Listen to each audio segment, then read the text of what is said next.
राधे कृष्ण दोस्तों। आज की कहानी का नाम है योग्यता। मैं पिछले एक हफ्ते से बहुत ज़्यादा थक गई हूँ। सुरभि ने कॉफ़ी का ऑर्डर देते हुए रुचि से कहा, इतना काम?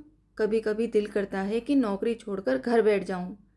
हाँ यार, मेरे घर वाले भी शादी करने के लिए जोर डाल रहे हैं, रुचि ने कहा। लेकिन नौकरी की व्यस्तता में कुछ सोच ही नहीं पा रही हूँ। कीर्ति का ठीक है, शादी का झंझट ही नहीं पाला उसने। कुछ भी करो, साथ रहने का मजा लो और शादी के बाद के झंझट से मुक्त रहो। मुझे तो यार लिविंग रिलेशनशिप शादी से अधिक भाया है, कीर्ति ने कहा। शादी करो, बच्चे पैदा करो, बच्चों को पालो और नौकरी को भाड़ में जाने दो। अरे, इतनी मेहनत करके इंजीनियरिंग की है, क्या सिर्फ घर चलाने और बच्चों को पालने के लिए? कैसा चल रहा है तेरा पुलकित के साथ? रुचि ने पूछा। बहुत बढ़िया, जबरदस्त। एक दूसरे का साथ भी है, लेकिन बंधन कोई नहीं। मैं तो कहती हूँ तू भी एक अच्छा सा पार्टनर ढूंढ ले, कीर्ति बोली। सुरभि कॉफी के कप में चम्मच चलाती हुई बोली, बस कामयाब औरत को समय के अनुसार सही साथी तलाश करने की जरूरत है। हाँ, जैसे तूने तलाश किया है, कीर्ति ने खिलखिलाते हुए बोला। एक आईआईटी इंजीनियर ने एक लेक्चरर से शादी कर ली। इतनी कामयाब बीवी को वह कितने दिन पचा पाएगा? जवाब में सुरभि मुस्कुराने लगी। क्यों नहीं पचा पाएगा? जब एक पत्नी अपने कामयाब पति को पचा सकती है, तो एक पति अपने से अधिक कामयाब पत्नी को क्यों नहीं पचा सकता? आज के समय की यही जरूरत है, कहकर काफी का प्याला मेज पर रखकर सुरभि उठ खड़ी हुई। साथ ही रुचि और कीर्ति भी खिलखिलाते हुए उठी और अपनी अपनी राह पर चल पड़ी। तीनों सहेलियां बहुराष्ट्रीय कंपनियों में बड़े बड़े पोस्ट पर थी। फुर्सत के समय तीनों एक दूसरे से मिलती रहती थी। तीनों सहेलियों की उम्र 32 पार कर चुकी थी। रुचि अभी तक अविवाहित थी। कीर्ति एक युवक पुलकित के साथ लिविंग रिलेशनशिप में रह रही थी और सुरभि ने एक लेक्चरर से 3 साल पहले ही विवाह किया था। उसका साल भर का एक बेटा भी था। वैसे तो तीनों सहेलियां अपनी अपनी वर्तमान स्थितियों से संतुष्ट थी, लेकिन सब कुछ है पर कुछ कमी सी है कि तर्ज पर हर एक को कुछ न कुछ खटकता रहता था। रुचि जब घर पहुंची तो 9 बज रहे थे। माँ खाने के मेज पर बैठी उसका इंतजार कर रही थी। उसे आया देखकर माँ बोली, बेटी आज बहुत देर कर दी, जल्दी से खाना खा ले, 9 बजने को हैं। 9 बजे बड़े शहरों में कोई बड़ी बात नहीं होती, पर किसी ने भी उसका खाने के लिए इंतजार करना ठीक नहीं समझा। भाई अगर देर से आए तो उसके लिए सारा परिवार ठहरता है। आखिर वह अपनी सारी तनख्वाह इसी घर में तो खर्च करती है। माँ की तरफ बिना देखे रुचि अंदर चली गई। बाथरूम से फ्रेश होकर निकली तो माँ प्लेट में खाना डाल रही थी। उसने किसी तरह थोड़ा सा खाना खाया। इस दौरान माँ की बातों का वह हाँ ना में जवाब देती रही और फिर अपने कमरे में बत्ती बुझाकर पलंग पर लेट गई। दिन भर के काम से शरीर पूरा थक चुका था, लेकिन हृदय के अंदर समुद्री तूफान चल रहा था। लंबे चौड़े पलंग ने जैसे उसका अस्तित्व ही सुन बना दिया था। रिश्ते तो कई आते हैं पर तय हो ही नहीं पाते, क्योंकि या तो उसे अपनी वर्तमान नौकरी छोड़नी पड़ती या फिर लड़के का रुतबा उसके बराबर का नहीं होता, और दोनों ही स्थितियां रुचि को स्वीकार नहीं थी। इसी कारण शादी टलती जा रही थी। वह हमेशा ही सही निर्णय की स्थिति में रहती थी। उसके संस्कार उसे कीर्ति जैसा जीवन जीने की प्रेरणा नहीं देते थे, और उसका रुतबा, उसका स्वाभिमान उसे अपने से कम योग्य लड़के से शादी करने से रोकता था। कीर्ति अपने फ्लैट पर पहुंची तो फ्लैट में अंधेरा था। पर्स से चाबी निकालकर दरवाजा खोला और अंदर आ गई। पुलकित कहाँ होगा, यह सोचकर उसने पुलकित के मोबाइल पर फोन लगाया और बोली, पुलकित कहाँ हो तुम? कीर्ति, मैं आज कुछ दोस्तों के साथ एक फार्म हाउस पर आया हूँ। सॉरी डार्लिंग, मैं आज रात वापस नहीं आ पाऊंगा। कल रविवार है, कल मिलते हैं, कहकर उसने फोन रख दिया। पुलकित साथ हो या ना हो, एक असुरक्षा का भाव जाने क्यों हमेशा उसके जहन में तैरता रहता है। वैसे हाँ, उनका लिविंग रिलेशन अच्छा चल रहा था, फिर भी वह अपने आप को कुछ लुटा हुआ सा, कुछ ठगा हुआ सा महसूस करती थी। विवाह की अहमियत दिल में एक दर्द सा उठा ही देती है। वैवाहिक संबंधों पर पारिवारिक, सामाजिक व बच्चों का दबाव होता है, इसलिए निभाना ही पड़ता है। लेकिन उनके संबंधों की बुनियाद खोखली है, कभी भी टूट सकती है। उसके बाद क्या होगा, यह सोचने से भी कीर्ति घबराती थी। कीर्ति ने 2 टोस्ट पर मक्खन लगाया, थोड़ा दूध पिया और अपने कपड़े बदलकर बिस्तर पर निडाल सी पड़ गई। पुलकित लिविंग रिलेशन के लिए तो तैयार है, पर विवाह के लिए नहीं कहता है। अभी उसने विवाह के बारे में सोचा नहीं है। सच तो यह है कि पुलकित यदि विवाह के लिए कहे भी तो शायद वह तैयार ही ना हो पाए। विवाह के बाद की जिम्मेदारियां, बच्चे, घर गृहस्थी, वह कैसे निभा पाएगी। लेकिन जब अपने दिल से पूछती है तो एहसास होता है कि विवाह की अहमियत वह समझती है। स्थायी संबंध, भावनात्मक और शारीरिक सुरक्षा विवाह से ही मिलती है। लाख उसके पुलकित के साथ मधुर संबंध हैं, लेकिन उसे वह अधिकार तो नहीं जो एक पत्नी का अपने पति पर होता है। यह सब कुछ सोचते सोचते कीर्ति गुदगुदे तकिए में मुंह गड़ाकर सोने का असफल प्रयास करने लगी। सुरभि घर पहुंची तो शुभम बेटे को कंधे से चिपकाए लॉन में टहल रहा था। उसे अंदर आते देखकर उसकी तरफ चला आया और बोला, बहुत देर हो गई आज। हाँ, रुचि और कीर्ति के साथ काफ़ी पीने रुक गई थी, तो एक फ़ोन तो कर देती, शुभम नाराज़गी से बोला। दोनों अंदर आ गए। शुभम बेटे को बिस्तर पर लिटाकर थपकियां देने लगा। वह बाथरूम में चली गई, नहा धोकर निकली तो मेज पर खाना लगा हुआ था। चलो खाना खा लो, सुरभि बोली तो शुभम मेज पर आकर बैठ गया। डोंगे का ढक्कन हटाती हुई सुरभि बोली, कुछ भी कहो, खाना तो मीरा बहुत अच्छा बनाती है। शुभम चुपचाप खाना खाता रहा। सुरभि उसकी नाराजगी समझ रही थी। आज शनिवार की शाम शुभम का आउटिंग का प्रोग्राम रहा होगा, जो उसकी वजह से खराब हो गया। एक बार मन किया कि उससे बात करे, लेकिन वह इतनी थकी हुई थी कि शुभम से उलझने का उसका मन नहीं हुआ। खाना खत्म करके उसने बचा हुआ खाना फ्रिज में रखा और बिस्तर पर आकर लेट गई। शुभम सो गया था, आंखों को कोहनी से ढके हुए। सुरभि का मन कर रहा था कि वह शुभम को मना ले, लेकिन पता नहीं कौन सी दीवार थी जो उसे शुभम के साथ सहज होने से रोकती थी। वैसे शुभम उसका स्वयं का चुनाव था। जब उसके लिए रिश्ते आ रहे थे, उस समय उसकी बुआ ने अपने रिश्तेदार के एक लेक्चरर लड़के का रिश्ता उसके लिए सुझाया था। घर में सभी खिलखिलाकर हंस पड़े थे। कहाँ सुरभि बहुराष्ट्रीय कंपनी में प्रबंधक और कहाँ लेक्चरर। तभी उसकी छोटी बहन मजाक में बोली, वैसे दीदी एक लेक्चरर से आपका आइडियल मैच रहेगा। आखिर पति पत्नी में से किसी एक को तो घर संभालने की फुर्सत होनी ही चाहिए, वरना घर कैसे चलेगा। आप पति बनकर राज करना, वो पत्नी बनकर घर संभालेंगे। बहन की मजाक में कही हुई बात सुरभि के जहन में आकर अटक गई थी। पहले तो उसकी जैसी योग्य लड़की के लिए रिश्ते मिलने ही मुश्किल हो रहे थे। एक तो इस लड़के की नौकरी स्थानीय थी और दूसरी आने वाले समय में बच्चे होंगे तो उनकी देखभाल करने का उसके पास पर्याप्त समय होगा, तो वह अपनी नौकरी पर पूरा ध्यान दे सकती है। यह सोचकर उसका निर्णय पुख्ता हो गया। उसके इस क्रांतिकारी निर्णय में पिता ने उसका साथ भी दिया था। उनकी नज़र में आज के समय में पति या पत्नी में से किसी का भी काम या ज़्यादा योग्य होना कोई मायने नहीं रखता है, और इस तरह से शुभम से उसका विवाह हो गया था। शुरुआत में तो सब ठीक चल रहा था।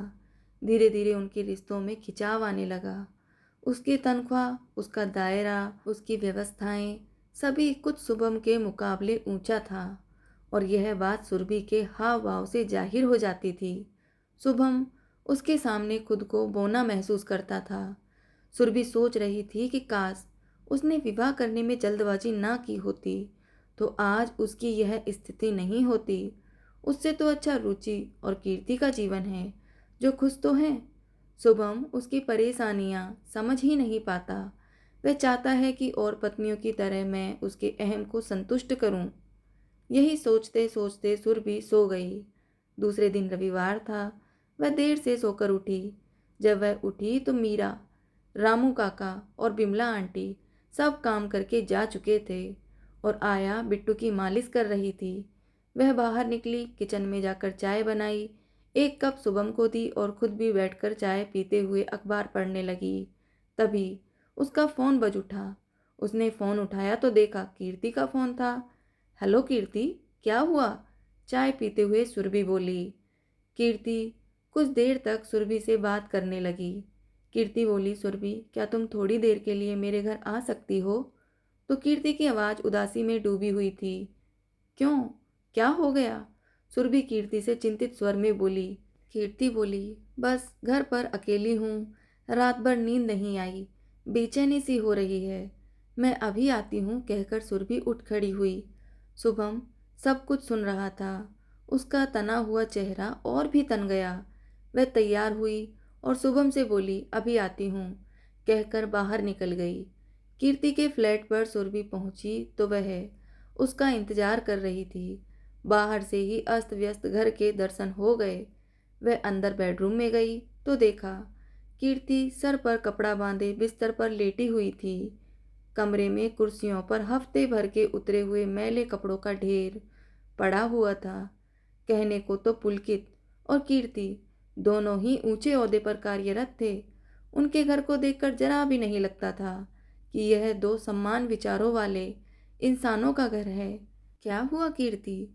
उसके सर पर हाथ रखती हुई सुरभि बोली। पुलकित कहाँ है? वह अपने दोस्त के साथ शहर से दूर किसी फार्म हाउस पर गया है और मेरी तबीयत रात से ही खराब है। दिल बार बार बेचैन हो उठता है, सर में तेज दर्द है। इतना बताते हुए कीर्ति की आवाज़ भर गई। सुरभि के दिल में कुछ कसक सा गया।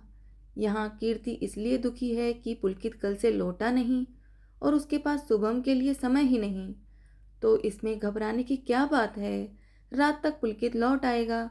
सुरभि बोली, चल अब तुझे डॉक्टर को दिखा आती हूँ, उसके बाद मेरे घर चलना।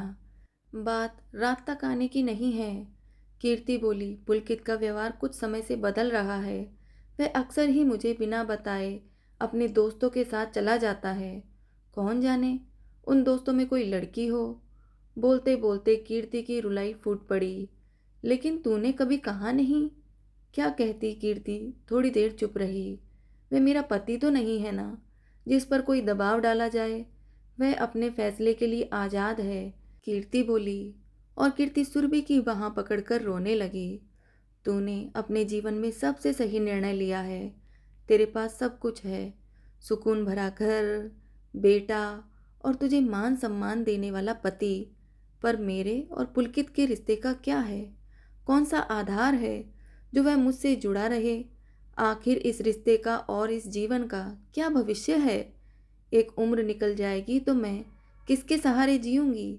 जीवन सिर्फ जवानी की सीधी सड़क ही नहीं।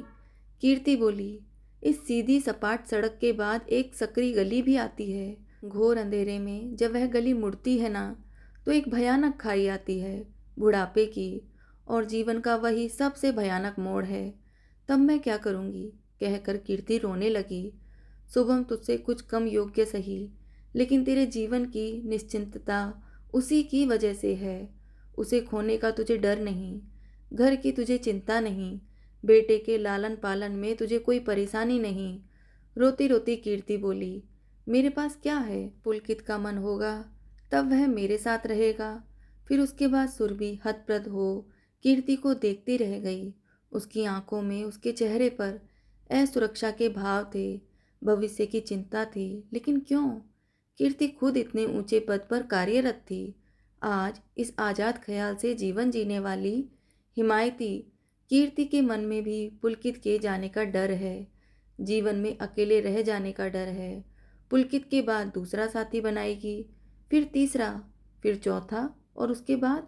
जैसे एक विराट प्रश्न चिन्ह सुरभि के सामने आकर टंग गया था।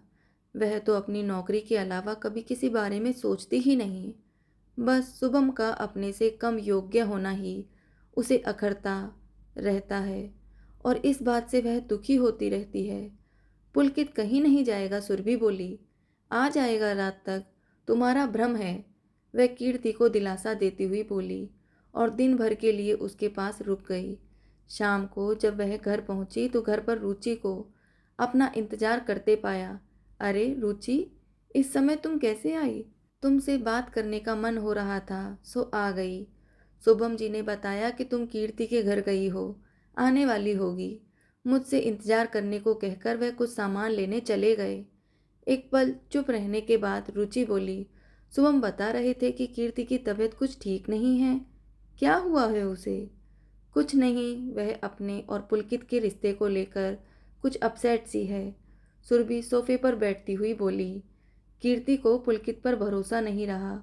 उसे लग रहा है कि उसकी जिंदगी में कोई और है, तभी वह उससे दूर जा रहा है। लेकिन कीर्ति उससे पूछती क्यों नहीं? रुचि रोष में आकर बोली। किस भैया पर रुचि? आखिर लिविंग रिलेशन का यही तो मतलब है कि जब तक बनी तब तक साथ रहें, वरना अलग होने में विवाहित रिश्तों जैसा कोई झंझट नहीं है। और तू सुना कैसी है? थोड़ी देर बाद रुचि बोली, बस ऐसे ही। मैं भी कल से बहुत परेशान सी थी। घर में रिश्ते की बात चल रही है, एक अच्छा रिश्ता आया है। सब बातें तो ठीक है, पर लड़का मुंबई में कार्यरत है। उसके लिए मुझे नौकरी छोड़नी पड़ेगी। इसी बात पर घर में हंगामा मचा हुआ था। पापा चाहते थे कि मुझे चाहे नौकरी छोड़नी पड़ जाए, पर मैं उस रिश्ते के लिए हाँ कर दूं। इसी विवाद से परेशान होकर मैं थोड़ी देर के लिए तेरे पास आ गई। तो क्या सोचा है तूने फिर? रुचि बोली, सोचा तो था कि मना कर दूंगी, लेकिन वह खींच कर सुरभि के पास बैठती हुई बोली, कीर्ति के बारे में जानने के बाद अब सोचती हूँ कि हाँ कर दूँ। आज की पीढ़ी अपनी महत्वाकांक्षाओं के जाल में उलझी हुई है। विवाह और विवाह के बाद की जिम्मेदारी से दूर भाग रही है। लेकिन जैसे जैसे उम्र आगे बढ़ती है, पीछे मुड़कर देखने का मन करता है। अगर 10 साल बाद कोई समझौता करना है, तो फिर आज क्यों नहीं? पल भर के लिए दोनों सहेलियां चुप हो गई। तूने सही किया, समय से निर्णय ले लिया। फिर भी सभी को कुछ ना कुछ समझौता तो करना ही पड़ता है। मुझे अपनी नौकरी छोड़नी पड़ रही है, कीर्ति को अपने भविष्य की सुरक्षा। लेकिन तेरे पास सब कुछ है शुभम, तुझसे कुछ कम योग्य सही, लेकिन अयोग्य तो नहीं है ना। पहले लड़कियां इतनी योग्य भी नहीं होती थी, तो उन्हें अपने से अधिक योग्य लड़के मिल जाते थे। लेकिन अब जमाना बदल गया है। लड़कियां इतनी तरक्की कर रही हैं कि यदि अपने से अधिक योग्य लड़के के इंतजार में बैठी रहेंगी, तो या तो नौकरी ही कर पाएंगी या तो शादी ही। ऐसे लड़कों का चुनाव करना जिसके साथ घरेलू जीवन चल सके, बच्चों की परवरिश हो सके, बड़े बुजुर्गों की देखभाल हो सके, अपने से लड़का कुछ कम योग्य भी हो तो इसमें कुछ गलत भी नहीं है। समय के साथ यह बदलाव आना ही चाहिए। आखिर पहले पत्नी घर देखती थी, आज ऊंचे पोस्ट पर कार्य कर रही हैं, तो पति के पास घर की देखभाल करने का समय हो, तो इसमें कुछ गलत ही क्या है? यह कहकर रुचि उठ खड़ी हुई। सुरभि जब रुचि को बाहर तक छोड़कर अंदर आई, तो ध्यान आया कि शुभम को बाजार गए हुए काफी देर हो गई है और अभी तक वह आए नहीं। आज शुभम के लिए सुरभि के मन में अंदर से चिंता हो रही थी। तभी डोरबेल बज उठी। सामान से लदा पड़ा शुभम दरवाजे पर खड़ा था। अरे, आप इतना सारा सामान ले आए? सुरभि सामान के कुछ पैकेट उसके हाथ से पकड़ते हुए बोली, बहुत देर हो गई, मैं इंतजार कर रही थी आपका। सुरभि के स्वर की कोमलता से शुभम चौंक गया। बिना कुछ बोले वह अपने हाथ का सामान किचन में रखकर बेडरूम में चला गया। सुरभि भी उसके पीछे पीछे गई। सुरभि पीछे से उसके गले में हाथ डालती हुई बोली, चलो आज का डिनर बाहर करेंगे, फिर कोई फिल्म देखेंगे। आया को रोक लेते हैं, वह बिट्टू को देख लेगी।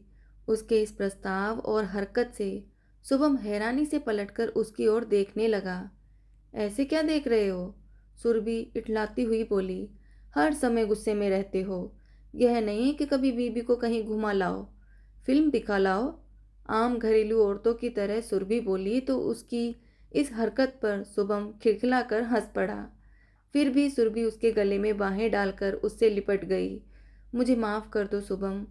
सुरभि, इसमें माफी की क्या बात है? मेरे लिए तुम्हारी योग्यता, तुम्हारी काम में व्यस्तता, तुम्हारा रुतबा, सभी कुछ गर्व का विषय है। लेकिन जब तुम मुझे ही अपनी जिंदगी से दरकिनार कर देती हो तो दुख होता है। अब ऐसा नहीं होगा शुभम। मेरे लिए आपसे अधिक महत्वपूर्ण जीवन में दूसरा कुछ भी नहीं है।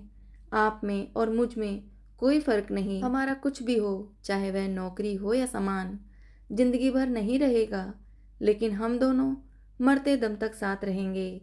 मान अभिमान की सारी दीवारें तोड़कर सुरभि शुभम से लिपट गई। शुभम ने भी एक पति के आत्मविश्वास से सुरभि को अपनी बाहों में समेट लिया। तो दोस्तों, आपको आज की कहानी कैसी लगी कमेंट में ज़रूर बताएं। कहानी पसंद आई हो तो इसे आगे भी शेयर करें। दोस्तों, मिलते हैं दूसरी कहानी में।